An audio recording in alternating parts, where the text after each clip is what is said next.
Hi guys, welcome back to the channel. Just a quick update on what's been going on in the Bone DIY Powerwall solar PV heating system setup.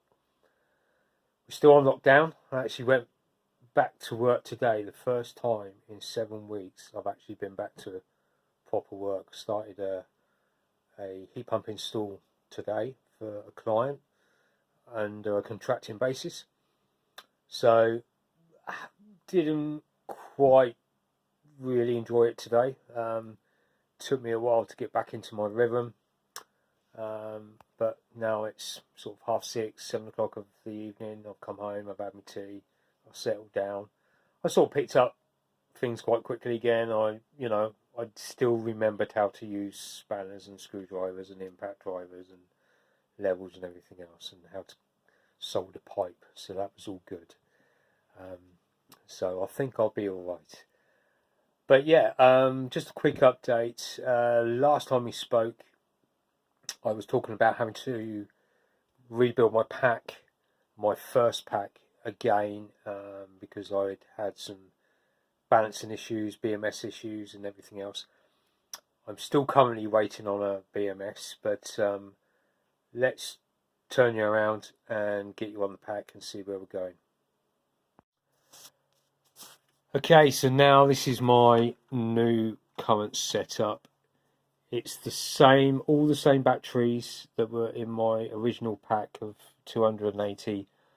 Plus I had to ditch a few because some of them were giving me issues, so I've replaced those. I had to replace about 16 out of 280 in the end. And then, as I said in my previous video, I was using the repacker program to try and get every row as equal as possible. The BMS didn't work, so I have actually ditched the BMS. This is now running non-BMS. I do have hopefully a newer one, better one on order, but obviously because of lockdown, things are taking much longer to come across the channels to get to me. So I'm currently running this non-BMS. And what I'm doing is I'm checking, every now and again, I'm checking the voltages between every row. And to be fair, I'm really impressed. They're pretty good. I think I've got a discrepancy of maybe, for example, that might be on 1.1 and that might be on, 4.1.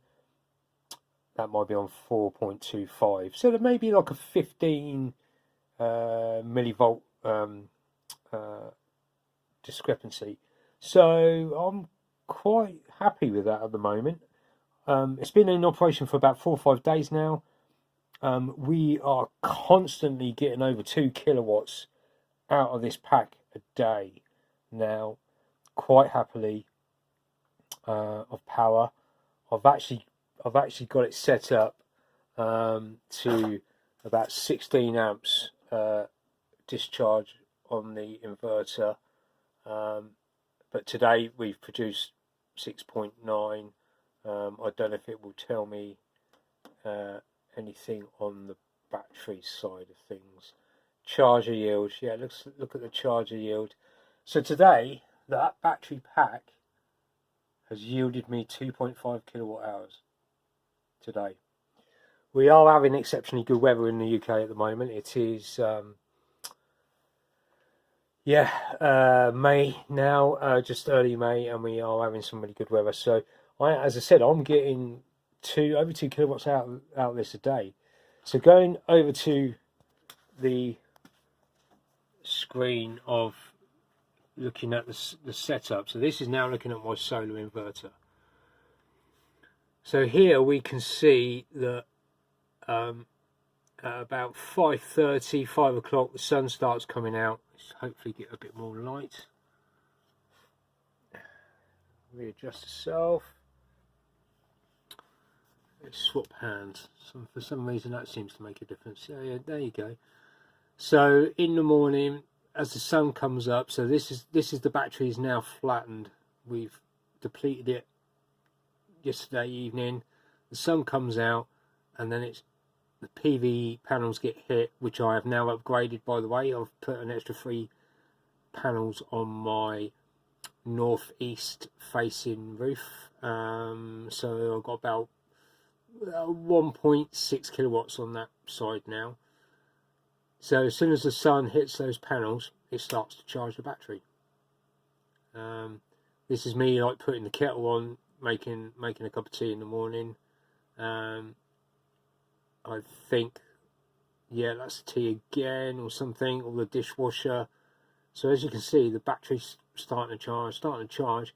So by about 9 o'clock, with solar PV alone, that battery is charged. And then obviously I went to work today. The wife got up and she put the dishwasher on. So these drops in power and those sort of things are, you know, high energy electrical appliances going on. Dishwasher, maybe the Hoover.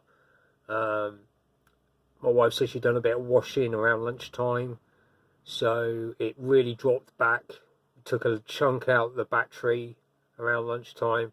Then the solar PV charged it back up again, and then I think she done tumble drying or something. I don't know why she does tumble drying, but my daughters get hay fever, so we tend to tumble dry rather than dry our clothes out in the sunshine. Once that's finished, as you can see, the battery pack got really charged up again, not quite at its maximum. Now the sun's obviously on the other side of the house, so we have less solar on that side, so we're not getting quite so much free energy pumping into the battery pack. And now we've done a bit of cooking and everything else, and it's nearly 7 o'clock of an evening, and the battery is now depleted. So if I had double the capacity, I could get that done free of charge. Obviously the sun is shining. I could take use of cheap electricity from the grid, but currently I am trying to do it with free electric from the sun. As I said, it's set up to about 16 amps discharge. See, I've changed hands again and it affects the light. So this is what's currently going on at the moment. We've done our cooking. We're still getting a little bit of generation off the PV. The house needs about 570. We're pulling a little bit off the grid, and we are still pulling a little bit off the battery. Not much, but a tiny little bit. I can actually, I think I can click onto that icon. Oh no, not on this, I can't. Because this is not actual real time, this is a little bit delayed. So yeah, that's the current situation with the packs. I'm really pleased.